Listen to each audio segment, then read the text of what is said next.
అన్న ఈరోజు నేను ఒక విషయం చెప్పాలనికనా మామూలుగా భారత పౌరులకు లేదా ఓటర్లకు లేదా జనాలకు మన కళ్ళకి 2 లేదా 3 అంతకంటే ఎక్కువ ఆప్షన్లు మన కళ్ళకి కనిపిస్తలేవు.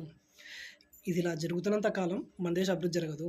జనాలు ఈ ప్రాసెస్‌లో ఒకసారి గుడ్డివాడినికి అవకాశం ఇస్తారు.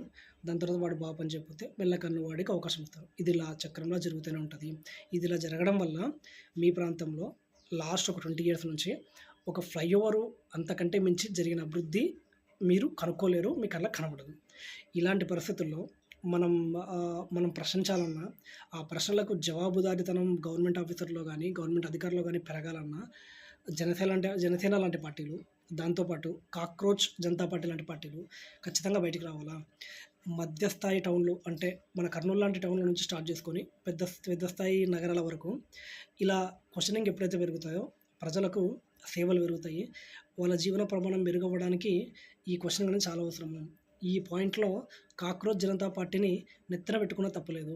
కానీ అలాంటి మూమెంట్‌ను గూడా ప్రశ్నించే వాళ్ళున్నారంటే అది చాలా తప్పు. ఆ పద్ధతులను, ఆలోచనలు మార్చుకోండి. ఇంకోటి ఇలాంటి వాళ్ళని సపోర్ట్ చేయడం స్టార్ట్ చేయండి.